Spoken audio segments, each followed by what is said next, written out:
자, 이제 계속 하겠습니다. 자, 갑신정변은 조선의 상황에 어떤 영향을 미쳤을까? 갑신정변 이후에 이제 우리나라가 어떻게 됐는가 그걸 얘기하는 건데, 여기 역시 또 사파가 하나 있습니다. 재밌는 사파인데, 일본 왼쪽이 딱 보면 알겠지만 일본이고, 오른쪽이 중국입니다. 청나라. 그런 상태에서 여기 앞에, 여기, 요 물고기가 우리나라라는 거예요. 조선이라고 적힌 물고기를 낚기 위해 청과 일본이 경쟁하고, 그 사이에서 이제 저 멀리에서 러시아가 기회를 노리고 있는 이런 이제 형국을 그렸습니다. 자, 그래서 갑신정변 이후에 일본은 그 이제 일단은 계속해서 청나라가 우리나라에 큰 영향력을 갖고 있는 상태가 유지가 됩니다. 그 상태에서 일본도 계속해서 우리나라를 이제 노리고 있는 그 상태가 된 거죠. 자, 갑신정변은 일본의 후원 아래 소수 지식인이 중심이 되어서 진행되었던 개혁이다. 그래서 민중의 지지를 얻지 못한 개혁이 되고 말았다. 이게 이제 이 우리 교과서의 갑신정변에 대한 평가죠. 자, 한동안 개화라는 말은 꺼내는 것조차 어려울 정도로 개화 사상도 위축되었다. 왜냐, 개화가 꽂힌 일이다 이렇게 인식되어 버렸으니까. 자, 게다가 정부의 개화 정책을 뒷받침하던 유능한 젊은 인재들도 정변 과정에서 많이 희생되었다. 그로 인해 조선은 개화의 동력을 잃고 더욱 청에 예속되게 되었다. 이렇게 이제 써놨네요. 자, 갑신정변을 진압한 청의 위안스카이는, 그러니까 이제 그 당시에 청나라 군대를 이끌고 있던 사람이, 우리나라에 와 있던 청나라 군대를 이끌었던 사람이 위안스카이거든요. 이게 사람 이름입니다. 위안스카이가. 옛날 분들은 원세계 이렇게 읽는데 우리나라 한자 그대로 읽어서 우리나라식 한자 발음으로. 자, 위안스카이는 마치 총독처럼 행세하면서 조선의 내정과 외교를 간섭하게 되었다. 이 사람 나중에 중국 가서 황제됩니다. 나중에 얘기하고요. 자, 일본은 갑신정변에 깊숙이 개입하고도 오히려 조선의 피해 보상을 요구하며 환송조약 체계를 강요하였다. 어느 나라에게? 우리나라에게. 그래서 이제 우리나라가 참 억울하죠. 사실 일본 공사 다케조가 중심이 돼가지고 우리나라의 급진개혁파 젊은 사람들을, 젊은 그 엘리트들을 사실 저는 유혹했다고 봅니다. 그렇게 해서 얘들이 진짜로 권력을 잡게 되면은 완전 땡큐고, 그럼 걔들을 통해 갖고 이제 우리나라를 이제 식민지화 하려고 했던 것 같습니다. 그 별로 경험이 없는 젊은 엘리트들이 권력 잡으면 걔들을 이제 뒤에서 조종하고 이렇게 하려고 했던 것 같아요. 근데 이게 또 실패하니까 도리어 우리한테 피해 보상 요구하고.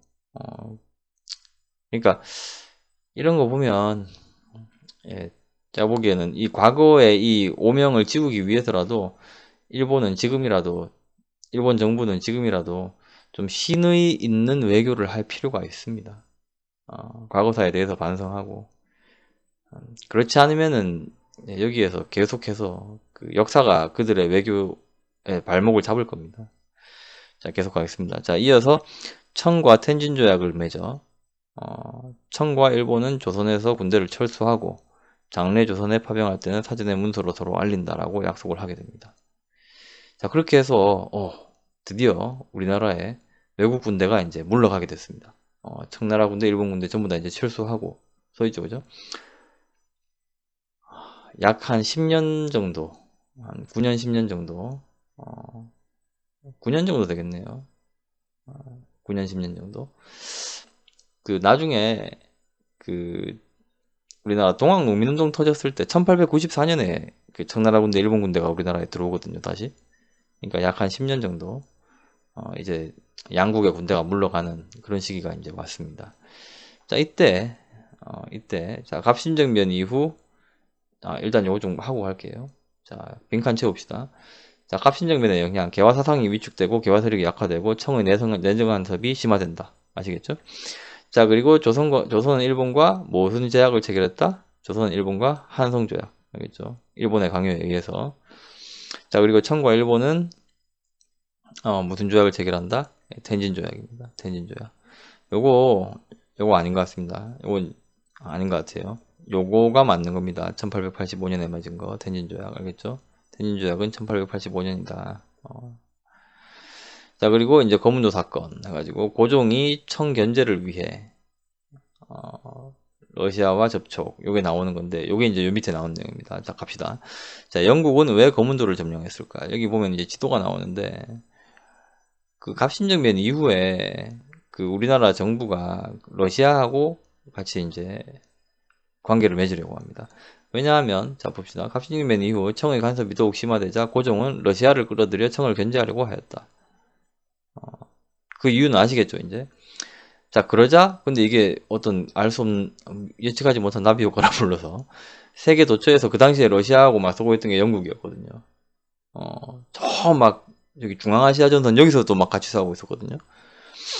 자, 세계 도처에서 러시아와 맞서고 있던 영국이 러시아의 남하를 견제한다는 고실로 거문도를 불법 점령하는 점거하는 사태가 일어납니다. 불법 점령하는 그게 이제 거문도 사건인데 거문도가 여기 있습니다. 남해안 쪽에 여기 거문도 보이죠, 그죠? 그래서 이 1884년에 러시아하고 소통상조약을 맺고 비밀협약 맺고 여기 실패하게 되는데 비밀협약을 이제 맺으려고 하다가 실패하게 되는데 어쨌든 청나라하고 관계를 맺으려고 하니까 이게 웬걸 러시아하고 관계 맺었더니 영국이 여기 들어가고 막 불법 점령을 하고 이런 일이 벌어집니다. 그래서 이게 영국, 러시아, 청나라, 일본 이렇게 점점점 우리나라가 열강의 각축장이 되고 있는 그런 상태가 됐던 겁니다. 자, 영국은 2년 만에 철수하였지만 이 사건은 조선이 언제든지 주변 열강들의 각축장이 될 수 있음을 보여주었다. 이런 상황에서 우리나라에 와 있던 독일 외교관 부들러와 미국 유학에서 돌아온 유길준이 우리나라, 조선을 중립국으로 하자는 의견을 제시하기도 했다. 아시겠죠? 중립화론이 이제 이때 대두되었다라는 겁니다. 여기까지가 이번 시간에 본문의 내용이고 여기 밑에 있는 6.1준 전서에 나오는 요 내용도 한번 읽어보십시오. 여기 이제 중립화론을 주장했던 6.1준에 갖고 6.1준의 중립화론이 이제 설명이 되어 있고 거기에 대한 해설까지 이렇게 나옵니다. 꼭 한번 읽어보십시오. 자, 그러면 이제 마지막 빈칸 한번 채워봅시다. 자, 거문도 사건. 고종이 청 견제를 위해 러시아와 접촉하자 어느 나라가 러시아 견제를 구실로 거문도를 점령한다? 영국이. 알겠죠? 영국. 자, 중립화론의 대두. 독일 영사 부들러와 누가 제시했다? 우리나라의 부들러와 6.1준. 알겠죠? 6.1준. 여기 6.1준 적으시면 됩니다. 알겠죠?